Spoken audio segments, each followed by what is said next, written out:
Appreciate it. All right, we're going to stick on the science theme here, whether you want to be kind of inspired by space, maybe the natural sciences are your kind of, your foray. We've got a guest in studio. We love having in-studio guests, and I want to welcome in, new to Charlotte, by the way, as well, the new Chief Science Officer, Dr. Lisa Hoops. She's at Discovery Place Science Museum here in Charlotte. She joins us live. She's going to talk with Tim and I about her role, but probably the first question I think I have, and I think a lot of folks will have out there, what exactly is a Chief Science Officer? Well, thanks for having me and for the warm welcome to Charlotte. I'm excited to be here. Chief Science Officer is someone that just makes sure that the science is aligned across various organizations. Yeah. And so my role there is really to run the Discovery Place Science and the new Charlotte Museum of Nature and make sure that we are engaging the community and getting them excited about discovery, science, and the natural world. Dr. Hoops, thanks for joining us, and we're so glad that you're here, and we love to talk about science every day, and we're curious, like, where does your passion for science come from, and what are your areas of interest that you're bringing with you to the museum? Great question. My passion for science really starts as a child. I grew up in Michigan, and I was gifted access to the outdoors and a love for nature by my parents and even my grandparents. And that started me down the path. I was also a curious child, always catching frogs and snakes and spending time outdoors, camping. And that really sort of started the path toward wanting to learn more about the natural world and choose it for a career. So, yeah. I think that's a lot like meteorologists. I was telling someone today about this, like, how I got into meteorology, and I said my first passion was just like observing things, like the things around you and wanting to know how, what, and why this cloud or this storm was. But you're like the same thing with the natural world, right? So your passion, you said you study sharks primarily, which is really cool, by the way. If there's one animal I would love to study, it's sharks. I'm utterly fascinated about. Talk a little bit about that. Like, how did you get into that part of that specialty, dealing with sharks?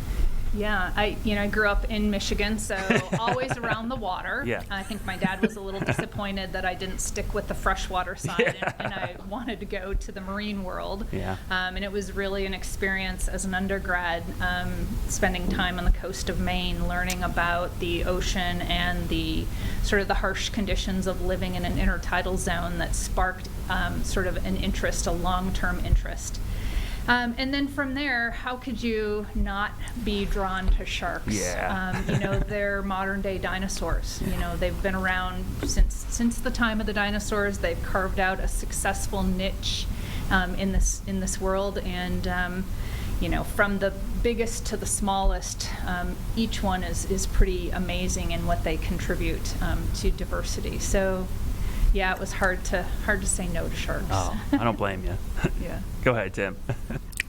It makes sense to me. And, sharks are a big part about North Carolina culture. The beach and the ocean is a big part of our culture here, too. I'm curious, when we talk about the weather on a daily basis, the intersection of nature and weather a lot of times now is climate. And so how do you see climate science as intersecting with natural science and what you're talking about at Discovery Place now and in the years ahead?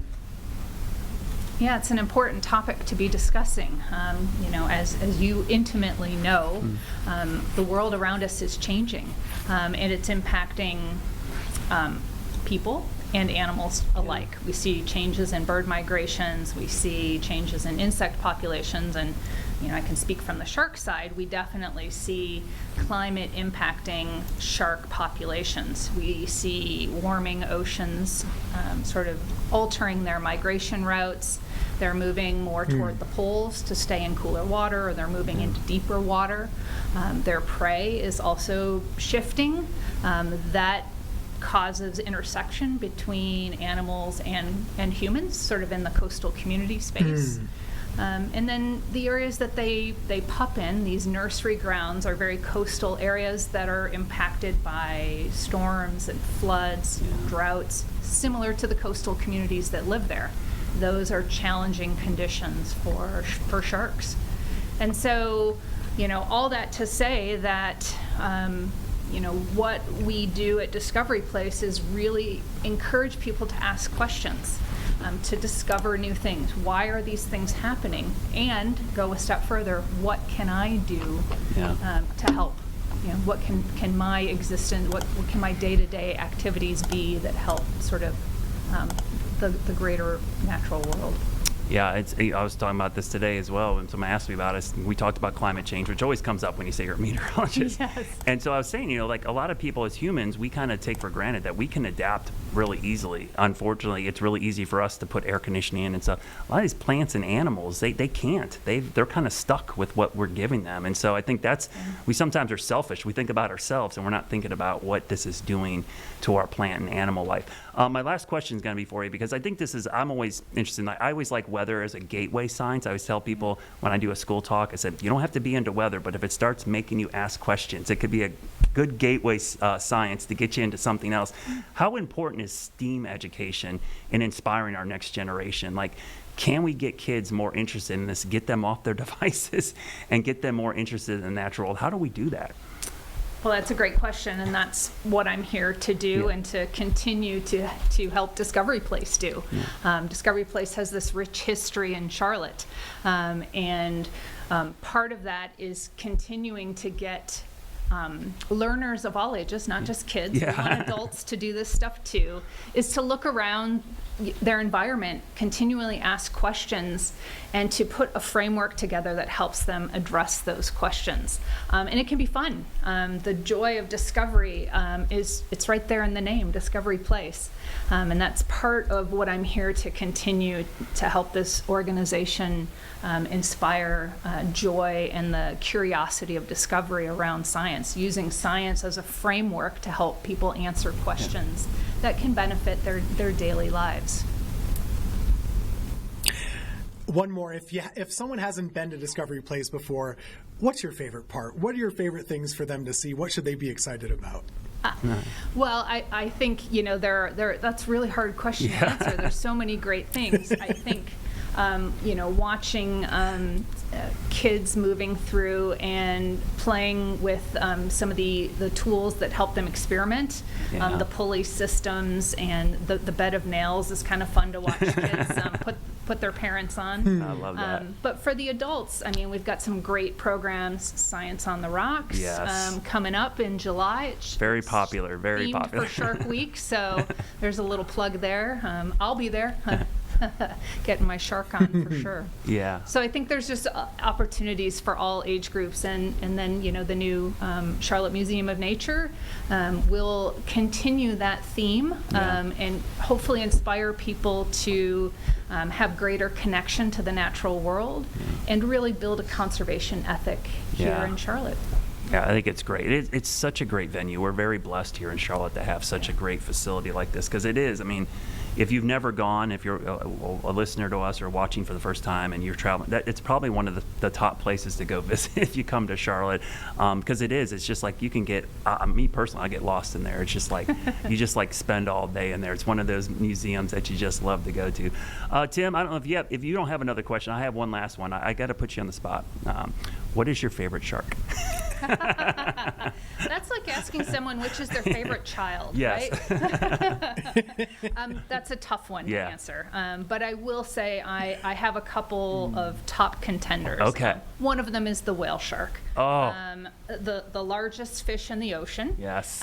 Spotty and really a gentle giant, right? Yeah. So they're incredible, and you're very lucky if you get to be in the same space with them in the ocean. Yeah, and I'm not going to brag, but I got to swim with whale sharks. Great. Off the Yucatan with my son. It was we did one excursion with both of my kids, and he wanted to go do whale sharks, and first of all, it's a long ride offshore. They were really far off, but you're right. It was so magical and amazing. They got so close to us, and they are just.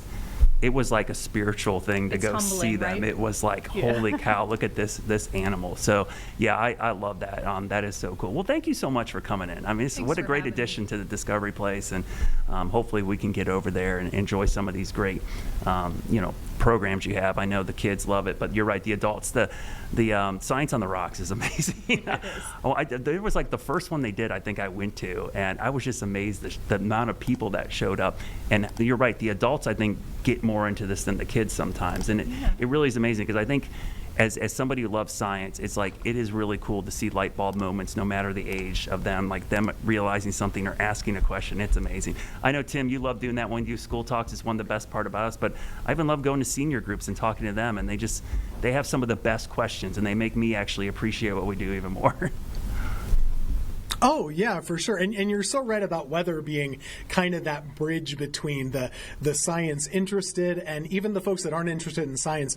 A lot of times are interested in the weather. And so it does kind of bridge that gap a little bit. Everyone always wants to ask us about hurricanes. You mentioned climate change, snowstorms, all of those things. It's all science.